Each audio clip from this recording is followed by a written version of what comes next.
السلام علیکم میری پیاری سی فیملی، تو کیسے ہیں آپ سب؟ امید ہے کہ آپ سب لوگ بالکل ٹھیک ٹھاک خیریت سے ہوں گے، اور آپ کی دعاؤں سے میں بھی بالکل ٹھیک ہوں۔ اور آج کی میری کہانی ایک بہت ہی پیاری سی لڑکی پر ہے، ایک بہت ہی پیار بھری کہانی ہے۔ امید ہے کہ آپ کو میری یہ دوسری کہانی بہت پسند آئے گی۔ اور تو چلیں سٹارٹ کر لیتے ہیں اپنی آج کی پیاری سی ویڈیو، اور مجھے پیاری سی کمنٹ کیجئے گا، ضرور بتائیے گا کہ آپ کو میری یہ کہانی کیسی لگی۔ چلیں سٹارٹ کرتے ہیں۔ یہ کہانی ہے ایک میاں اور بیوی کی، جن کا رشتہ محبت اور وفاداری پر مبنی تھا۔ علی اور سارہ کی شادی کو تقریباً 10 سال ہو چکے تھے۔ وقت کے ساتھ ساتھ ان کی محبت میں نہ صرف اضافہ ہوا بلکہ دونوں ایک دوسرے کے بہترین دوست بھی بن چکے تھے۔ علی ایک سادہ اور محنتی انسان تھا جو اپنی بیوی سارہ کو بہت چاہتا تھا۔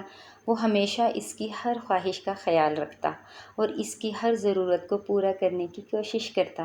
سارہ بھی علی سے بے پناہ محبت کرتی تھی اور اس کے ہر دکھ سکھ میں شریک ہوتی۔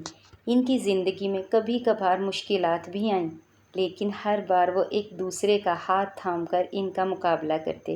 ایک دن علی کو اپنی نوکری سے ہاتھ دھونا پڑا اور وہ بہت پریشان ہو گیا۔ اس نے سارہ سے کہا، میں نہیں جانتا کہ اب ہم کیسے گزر بسر کریں گے۔ سارہ نے علی کا ہاتھ تھام کر کہا، ہم سب کچھ کر سکتے ہیں جب تک ہم ایک دوسرے کے ساتھ ہیں۔ تم میری سب سے بڑی طاقت ہو اور مجھے یقین ہے کہ ہم اس مشکل سے بھی نکل جائیں گے۔